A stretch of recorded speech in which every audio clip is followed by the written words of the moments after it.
most kids that grew up in the 80s with Star Wars and all the movies, I wanted to be an illustrator.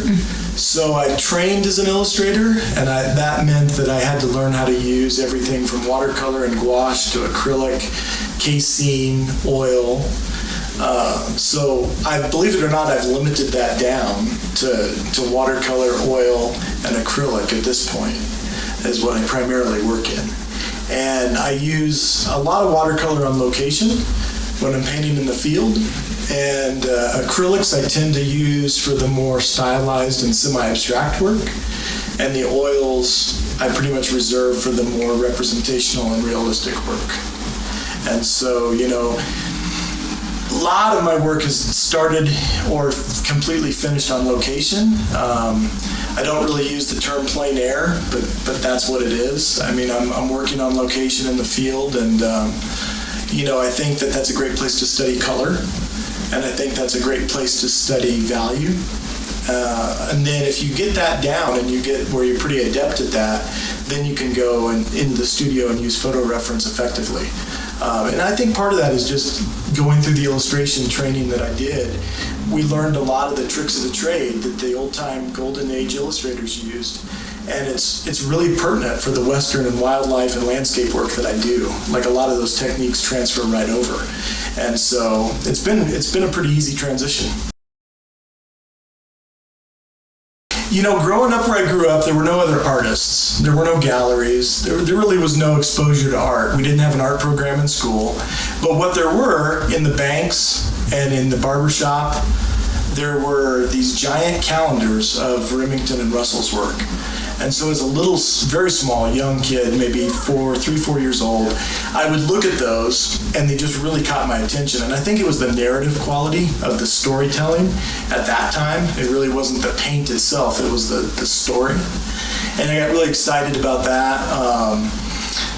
Then, my mom and dad, they supported my habit and constantly bought books for me because their library was pretty limited in the town I grew up in. And so whenever we would come into what we consider the city, which is Colorado Springs, we would go to the bookstore and I would pick out art books. And they were all, for the most part, they were Western art.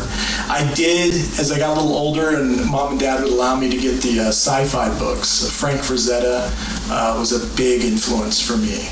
And so I still look at his work, compositions and the way he lays paint down. And so that's where the illustrator part comes in. A lot of the guys like Rockwell and just name an illustrator, and I'm fascinated by what they produced and how they painted, and love to have the opportunity to look at that work up close and study the way they finished their paintings. But contemporaries right now, I absolutely adore the work of Bill Anton. I think he's probably the genius horse painter of our time. Matt Smith for landscape and Ralph Oberg. I appreciate what they do very much. And it's just a cascade. I think we can learn from every single artist. So I read volumes and I spend a lot of time on the internet. So. Favorite is skies. Growing up on the flatlands, you're seeing the sky. The sky is where the drama is. The land is flat. There's not a lot of change or variety in it, but the sky is a constant evolving theater. It changes minute by minute. And so I think just growing up and always having my eye on the sky, I really have an appreciation for cloud formations and light effects and weather effects.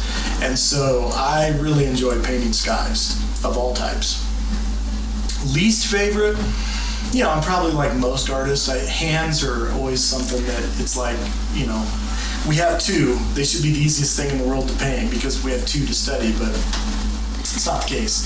I find them difficult, even though I practice a lot. I think they'll always be difficult. I also enjoy horses. I recently taught a horse painting workshop, and it was interesting to see people struggle with something that I feel like is just basic forms, but for them that was their hands. They were just not used to the forms and the anatomy, and so we had to really take a look and slow down.